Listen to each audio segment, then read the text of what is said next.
Happy to have back on the program from the American Legislative Exchange Council, also known as ALEC. He is the Education and Workforce Development Task Force Manager. Happy to have on Mr. Andrew Handel. Andrew, how are you, my friend? I'm doing great. Thanks for having me back on. Yeah, appreciate you coming on. It's always a good chat with you for sure. Is education getting any better? We're a couple months into the fall school semester now. Are things better this year, or are we still struggling quite a bit? Yeah. I think my answer to that would be it kind of depends on the state that you're in, right?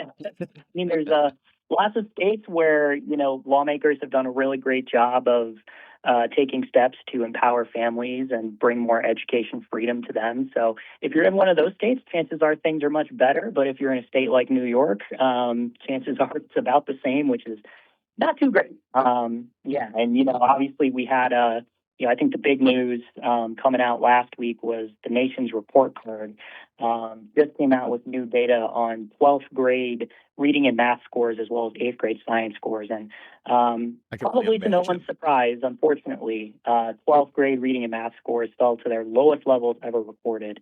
And the 8th grade science scores fell to their lowest level since 2009. So, it's clear, states still have a lot of work to do, and excited to talk about it. So the reading and writing for high schoolers, 12th graders, math for 8th graders falls at some of the lowest that we've seen in a couple decades for sure.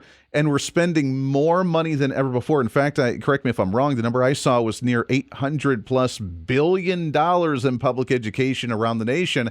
And try to put per student on there. If we have 330 million in the population, let's say a third of that still in classes or 20% still in classes, and we're spending $800 billion in public education. Andrew, that to me doesn't quite compare to the fact that we're spending all this money and yet we're still seeing the quality drop across the country. Right. Yeah, I think, Secretary McMahon put it best just a few days ago when she was talking about these new numbers. The way she put it is it's not about how much you spend, it's about how you spend it, right? Yeah. But Andy, you are spot on. The number is $857 billion is what we spend every year across all the states, across all the different buckets of money for K through 12 education. And, it's really interesting because you can look at how these different states perform on the nation's report card. And then you can also look at how much they're spending. And you actually find that the relationship is the exact opposite of what you'd expect. States like New York, for example, New York spends the most per student. They spend $33,000 per student per year. But their 4th grade reading scores are tied for 22nd in the nation.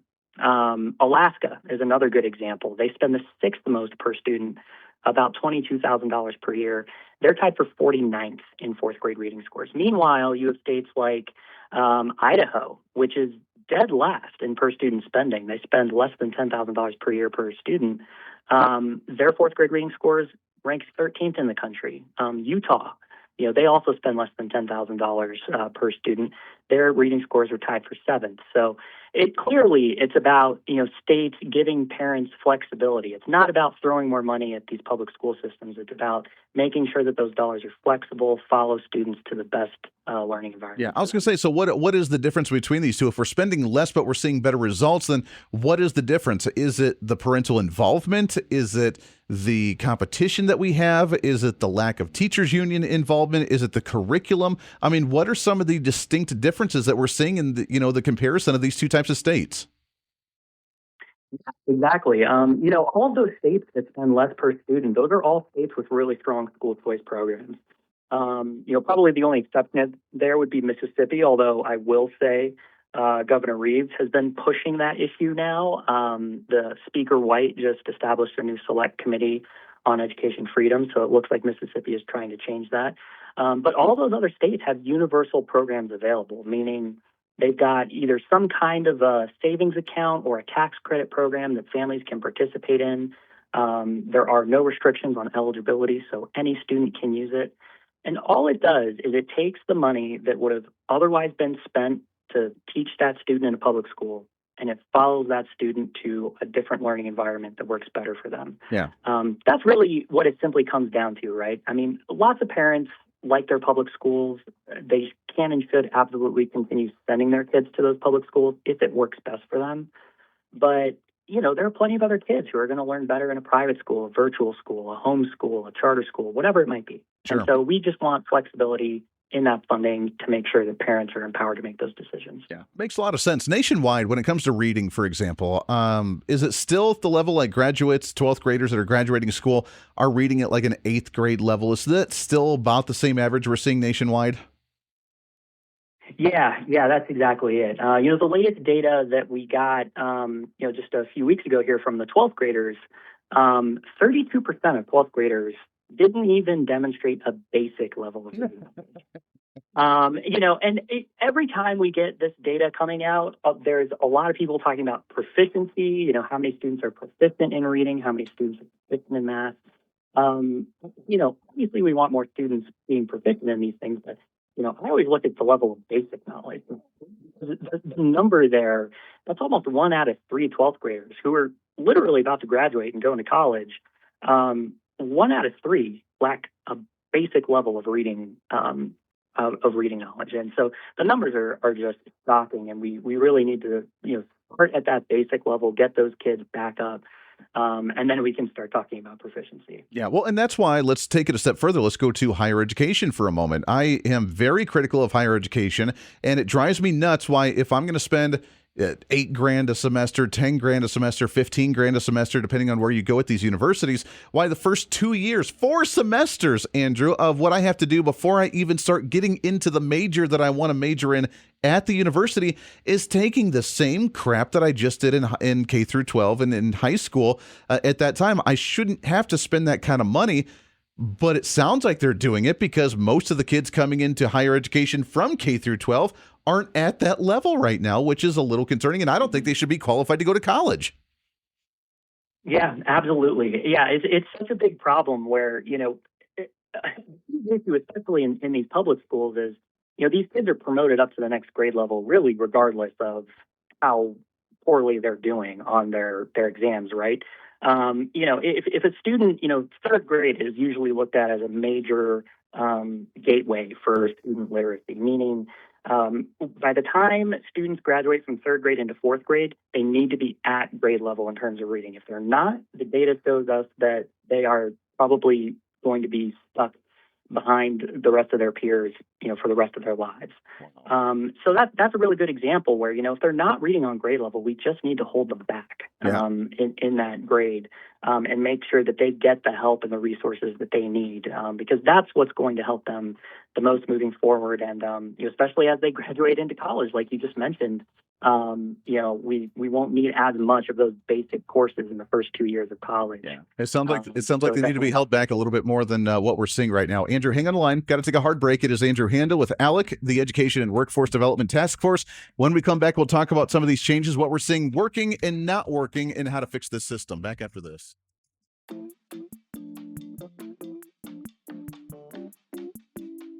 Welcome back to the program. Got a few minutes left as we wrap things up for a pre-Friday celebration. So much to cover and so little time to do it here on the show. But here we are trying to cram that 10 pounds of reason into that 5-pound bag, trying to rebrand the millennial generation one radio listener at a time. So we started off the show talking about the government shutdown that we could be seeing looming 3 business days away because we want a clean continuing resolution, no additional funding for 7 more weeks until we get our you-know-what in order. We pass our appropriation bills and we're done. We can actually move forward, which would be really good. That would be a record for us, at least for the last couple decades.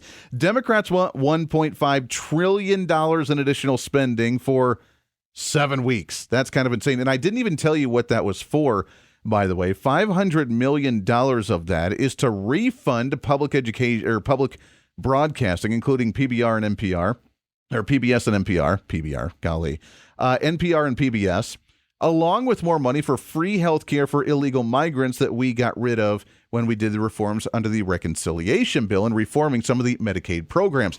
That's what they're wanting to fund and saying we're willing to shut down the government unless we get this additional funding that's going to go to these programs, refunding what we've already taken away from them. So is it going to happen? More than likely not. I hope not. We better not. And Donald Trump's got a plan to get rid of certain bureaucrats if that is the case. But I'm sure Democrats feel very proud of themselves trying to, we're going to refund everything that just got taken away from us. But I wonder if during those conversations we could talk about ending, finally getting rid of, and depleting the Federal Department of Education. And that's where we're at right now with Andrew Handel, American Legislative Exchange Council with the Education and Workforce Development Task Force. Andrew, any possibility, any hope of optimism here that we could see the shutting down of the Department of Education and allow education to come back down to a statewide level? Yeah, no, there's definitely some optimism there. Secretary McMahon actually just, I saw a tweet from her ex account, I guess is what you call it these days.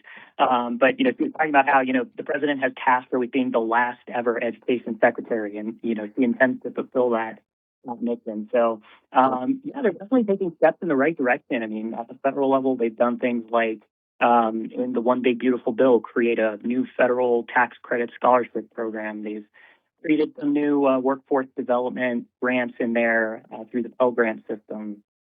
They've expanded 529. All of these are things that you would do if you're trying to put states back in charge of education. So I think that's exactly what they're trying to accomplish with the many legislative and regulatory victories that the department has had so far. I love it. While we're trying to raise the quality of education right now, we are seeing, which blows my mind, maybe it's just a Kansas thing, I don't know, where I'm based out of, I'm not sure if other states are dealing with this as well, a shortage in teachers, which is very strange to me because you usually hear the majority of people that come out of school, high school, going into college, that either want to become teachers or nurses. And not to be sexist, but a majority of women that say that that's usually the professions they like to get into or want to get into. But we're seeing a shortage of teachers right now to the point where Kansas has passed an emergency order to allow people without teaching degrees to get certified in temporary or fill-in teachers, part-time teachers in certain districts.